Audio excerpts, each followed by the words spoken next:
Do you remember the previous generation Nissan Micras? Well, as standard equipment, you got a paper bag to put over your head while you were driving. But now, the people in the PR said that no more of that. I wonder why. Yes, I wonder why. I think that question is no longer necessary. I mean, just look at it. No more big, inflated headlights. They've been replaced by more straight and aggressive ones.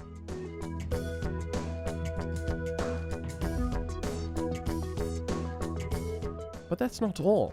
Even though the car is small, the designers managed to cram every surface with something interesting, a detail you can observe and enjoy.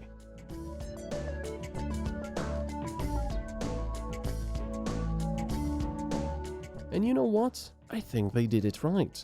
The car is not gaudy. If you don't like the two-tone colors, don't worry, it's an option.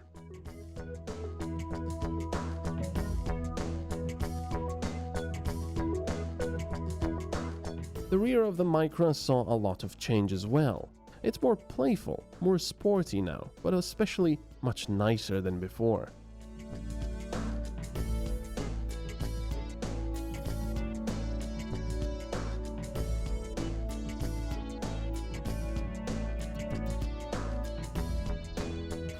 Now let's check out how much space it has in the trunk or the boot, because it's not really a huge car, but as you can see, we've pretty much put everything, well, not pretty much, everything is inside, all of our equipment that we always put into our test cars. And if you played a lot of Tetris in your younger years, you'll probably do even better. The interior was overhauled completely. Gone is the giant climate control UFO disc. Everything is a lot more modern now. The dashboard is also a lot more prestigious in higher equipment packages.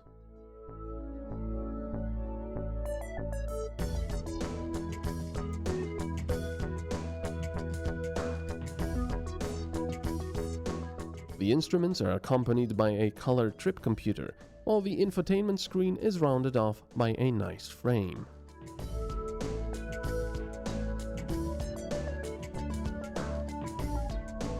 The color of the leather detailing is decided by the buyer, but it definitely makes the Micra nicer.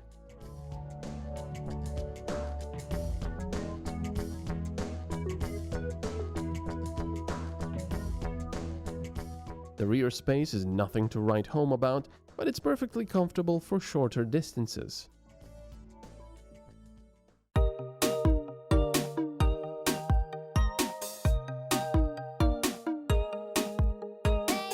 Yes, the previous Micras were best suited for driving on empty roads where people didn't see you.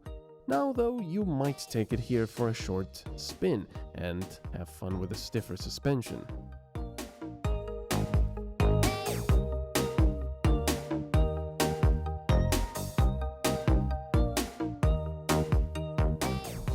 This test Micra has the 0.9 liter 3-cylinder petrol. I usually complain if a car has a 1.6 or something like that, but no, this time we've got not even a liter of volume. But you know what? In the high RPM range, it's actually not a bad engine. It actually has a bit of liveliness to it, so you could perhaps drive a little more sportily if you liked. The problem starts below 2000 RPMs, which I think was pretty much leased or bought by CERN. You know, the huge Hadron Collider in Europe, because I think they're testing the black hole of torque that's happening there. Seriously, if you buy this car with this engine, oh, that was a lane assist, I think, working. If you buy this engine, make sure you don't stay below 2000 RPM at an intersection, because you're gonna go nowhere. For example, I'm in third now at 1500 RPM, foot hard down, 31, 32, 33, 34, it just doesn't go anywhere. The other problem is consumption. You might say that, well, I don't want a big car with lots of horsepower. I want a small car to go from A to B and with a little engine that just sips fuel just a little bit.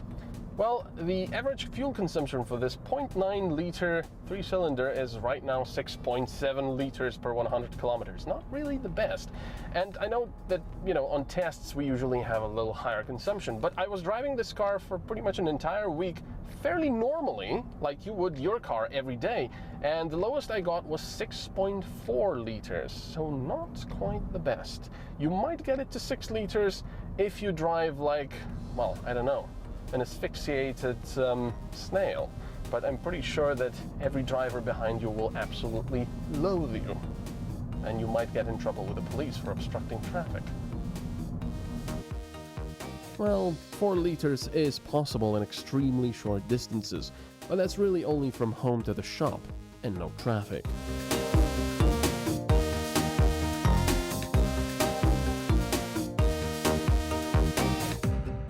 I really like the Micra. It looks fantastic. It's like a small hot pepper, lots of taste and heat in a small package. The engine didn't quite convert me into a believer, but there's always the diesel choice.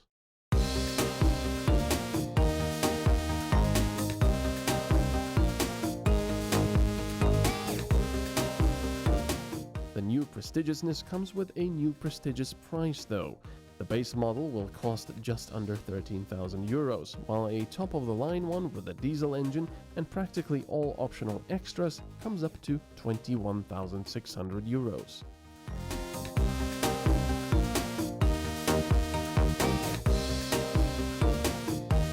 Tough choice, but you'll be quickly persuaded when you look at it.